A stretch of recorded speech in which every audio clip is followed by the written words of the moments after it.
Capítulo 5 Lição 4. A história dos impostos e o poder da sociedade anônima. Lembro-me de ter ouvido na escola a história de Robin Hood. Meu professor pensava que fosse uma maravilhosa história de um herói romântico, tipo Kevin Costner, que roubava dos ricos para dar aos pobres. Meu pai rico não via Robin Hood como um herói. Ele o chamava de bandido. Robin Hood pode ter desaparecido há muito tempo, mas seus seguidores perduraram. Quantas vezes ouço as pessoas dizerem: porque os ricos não pagam por isso? Ou os ricos deveriam pagar mais impostos para atender à pobreza? Essa ideia de Robin Hood, ou de tirar dos ricos para dar aos pobres, é que provoca os maiores sofrimentos para os pobres e para a classe média. A razão pela qual a classe média paga impostos tão pesados está no ideal de Robin Hood. Na verdade, os ricos não são tributados. É a classe média que paga pelos pobres, especialmente a classe média alta instruída.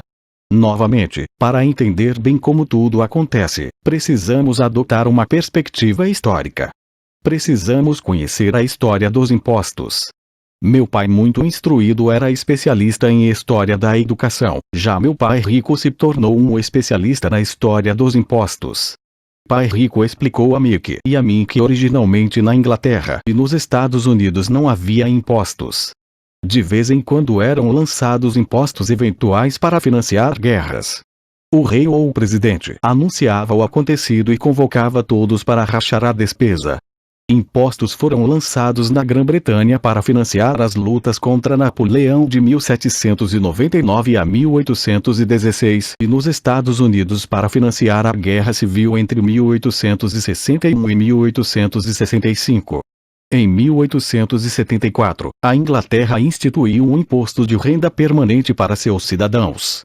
Em 1913, o imposto de renda se tornou permanente nos Estados Unidos com a adoção da 16ª emenda à Constituição. Durante certo tempo, os americanos eram contrários aos impostos. Foi o excessivo imposto sobre o chá que levou ao famoso Tea Party no porto de Boston, um incidente que ajudou a desencadear a Guerra Revolucionária. Foram necessários cerca de 50 anos, tanto na Inglaterra quanto nos Estados Unidos, para se consolidar a ideia de um imposto de renda rotineiro. O que esses dados históricos não revelam é que, em ambos os casos, os impostos foram inicialmente lançados sobre os ricos. Era isso o que pai rico queria que Mick e eu entendêssemos. Ele explicou que a ideia de impostos se tornou popular e foi aceita pela maioria, divulgando-se aos pobres e à classe média que os impostos estavam sendo criados para punir os ricos. Foi assim que as massas votaram a favor da lei e ela se tornou constitucionalmente legal. Embora fosse imaginada para punir os ricos, na realidade acabou punindo aquelas pessoas que votaram a seu favor, isto é, os pobres e a classe média. Quando o governo sentiu o gosto do dinheiro, seu apetite aumentou, disse pai rico. Seu pai e eu somos exatamente os opostos. Ele é um burocrata do governo, eu sou um capitalista. Quanto mais ele gasta e quanto mais gente ele contrata, maior será sua organização. No governo, quanto maior sua organização, mais ele será respeitado. Por outro lado, dentro de minha organização, quanto menos gente eu contratar e quanto menos eu gastar, mais respeito obterei de meus investidores. É por isso que não gosto de gente do governo. Eles têm objetivos diferentes daqueles da maioria dos homens de negócios. À medida que o governo cresce, mais e mais dólares, saídos dos impostos, serão necessários para sustentá-lo. Meu pai instruído acreditava sinceramente que o governo deveria ajudar as pessoas. Gostava de John F. Kennedy, especialmente, da ideia do Corpo da Paz. Gostava tanto dessa ideia que ele e mamãe trabalharam para o Corpo da Paz, treinando voluntários para a Malásia, Tailândia e Filipinas. Ele sempre lutava por doações adicionais e aumentos no orçamento de modo que pudesse contratar mais gente, tanto no seu cargo no Departamento de Educação quanto no Corpo da Paz. Essa era sua função. Desde meus 10 anos, ouvia meu pai rico dizer que os funcionários do governo eram um bando de ladrões preguiçosos, e meu pai pobre falava que os ricos eram bandidos gananciosos que deveriam ser obrigados a pagar mais impostos. Ambos os lados tinham argumentos válidos. Era difícil trabalhar para um dos maiores capitalistas da cidade e chegar à casa onde o pai era um destacado líder do governo. Não era fácil saber em quem acreditar. Contudo, quando você estuda a história dos impostos, aparece uma perspectiva interessante.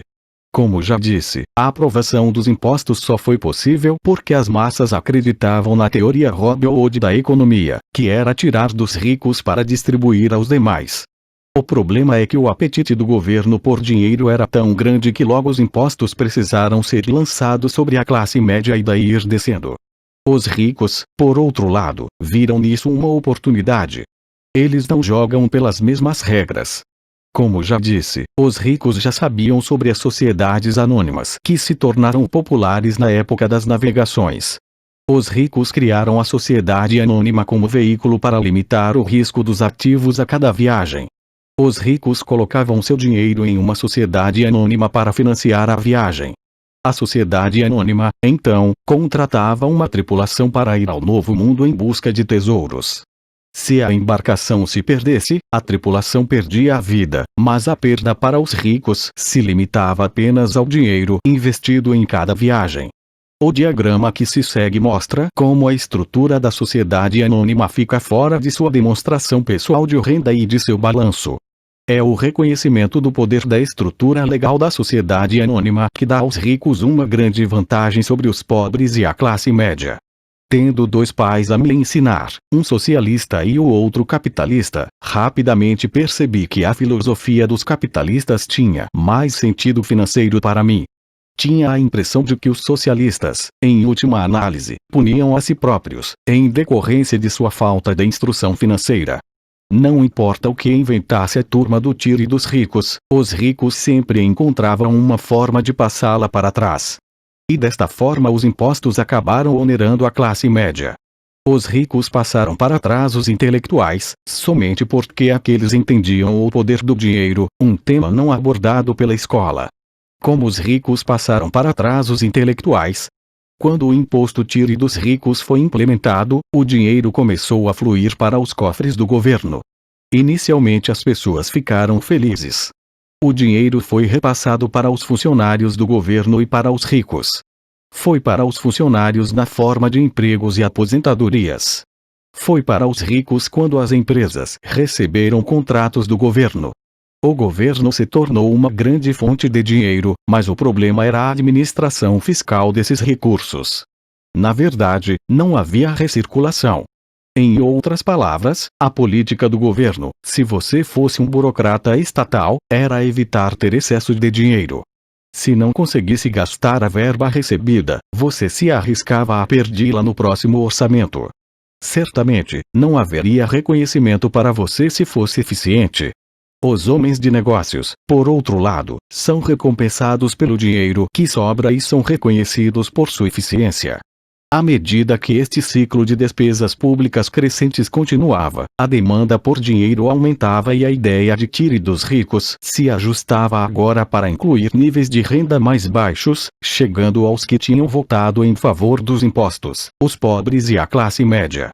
Os verdadeiros capitalistas aplicavam seus conhecimentos financeiros para simplesmente encontrar uma maneira de escapar.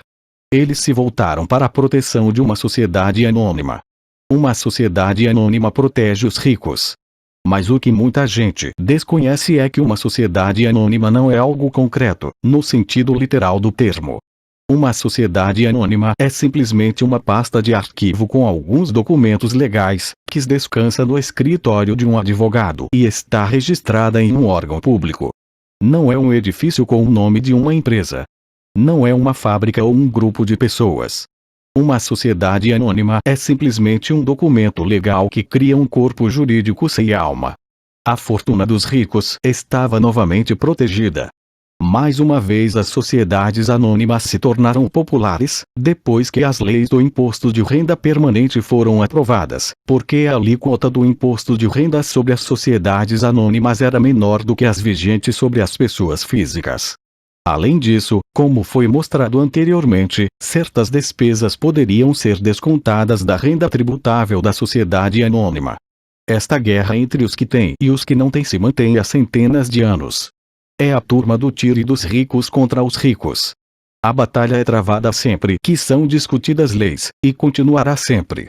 O problema é que as pessoas que perdem não têm informação. Se elas entendessem a maneira como os ricos jogam, também poderiam jogar. Então estariam a caminho de sua independência financeira.